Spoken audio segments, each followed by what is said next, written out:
Hello everyone, welcome to another video of Professional Visa and Education Services.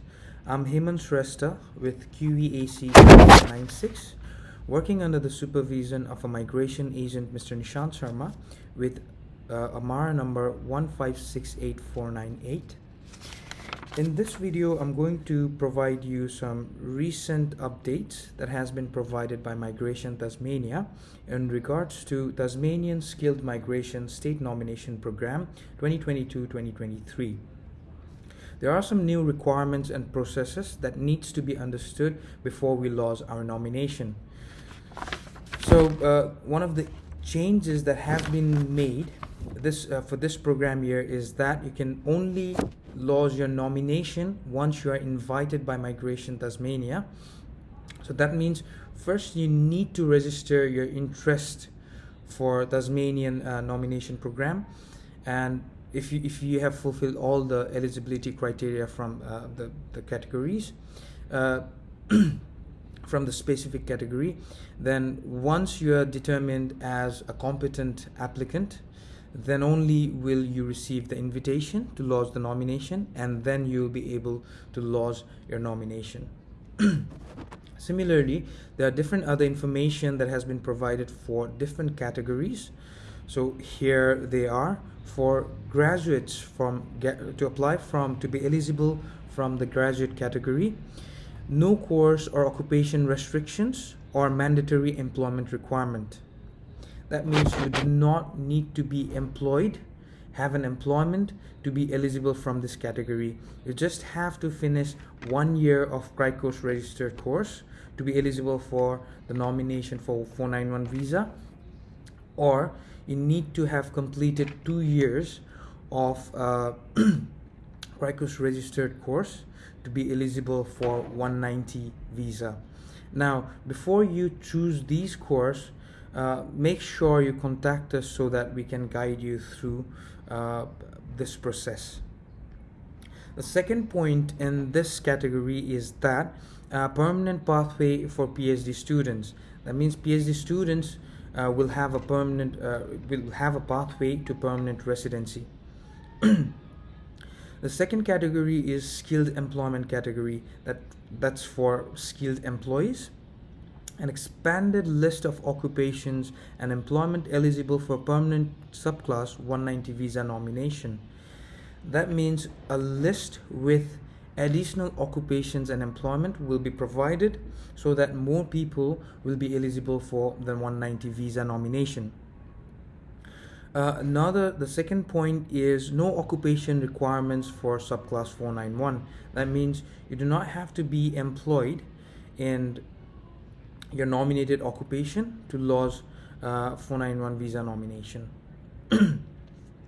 Inclusion of part-time employment to meet work experience requirements. So even if you are employed as a part-time employee, you will be eligible to lodge your nomination if you have fulfilled other criteria of this category.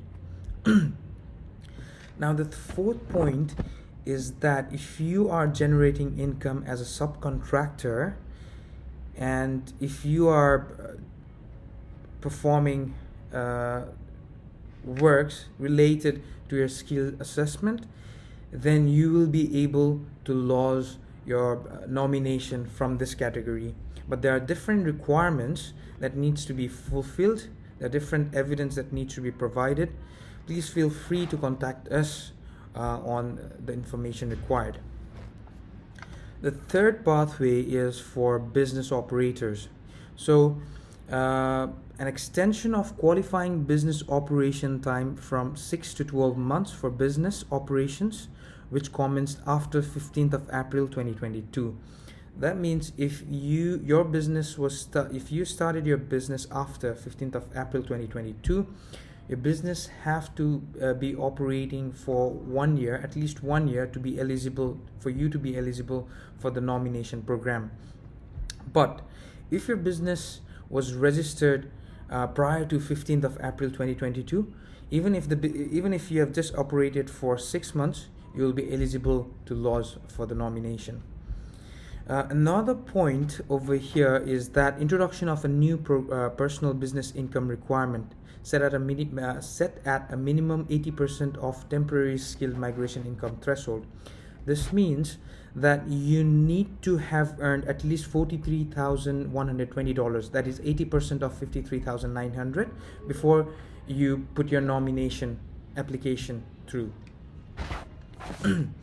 The fourth point is for long-term residents, for people who have resided in Tasmania for 2 or 3 years.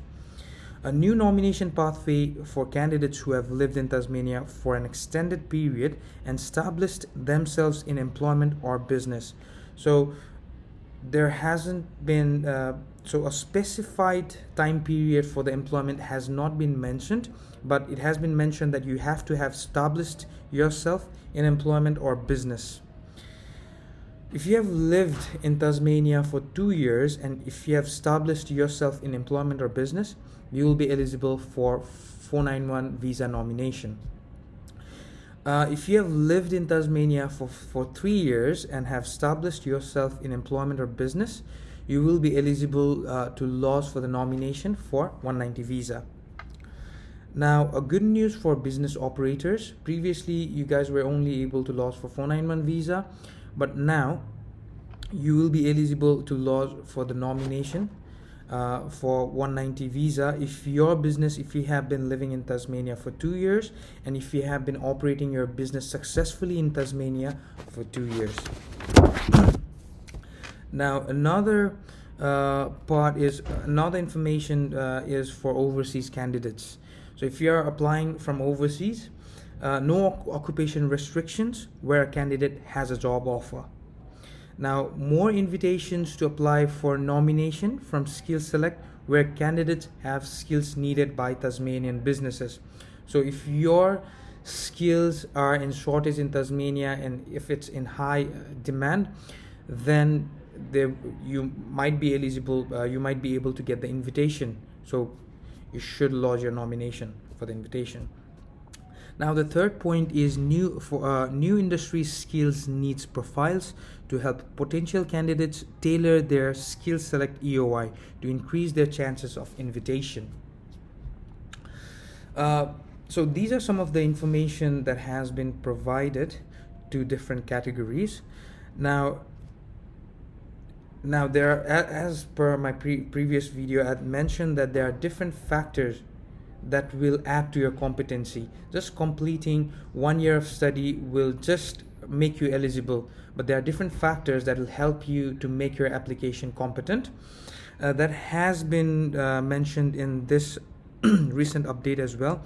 So they have mentioned clear sets of published priority attributes describing the additional characteristics needed to be competitive.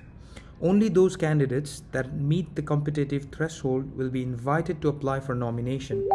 These attributes will include duration and industry of employment, employment in skilled roles which are critical to the Tasmanian economy, connections between employment, skill assessment and study, rate of salary compared with the Australia average and median, nature, level and duration of Tasmanian study, completion of work placements related to study, graduate employment offers, duration and success of business operation, level of business investment, turnover and local employment, length of residence in Tasmania, English language ability, location, length of residence, employment and skills of dependents. Now, these are some of the factors. There are other factors as well, some such as training related to your occupation, related to your employment, or there may be different other factors, but you need to be able to show evidence that can prove that you have been able to fulfill, to obtain those competencies. Now, in regards to the start of the 2021-22 program, Migration Tasmania is still waiting to be allocated with the quotas to start the program. Once they will be provided the places for the nomination, then the new program will start. I have to share this with people who have their nominated occupation in TESOL, Tasmanian skilled occupation list. So occupations like cafe and restaurant manager, motor mechanics, registered nurse, cook, chef. If your occupation is listed in TESOL, if you work in Tasmania for 6 months, 35 hours per week or 70 hours fortnightly, you will be eligible for 190. Some of the popular occupations that are in high demand are registered nurse, cook, chef, cafe and restaurant manager. So if you are planning to move to Tasmania, and if you have found job in your nominated occupation, then feel free to contact us, because Tasmania is still a great destination for you guys, great place for you guys to settle down. That's the overall information for today. Thank you, everyone.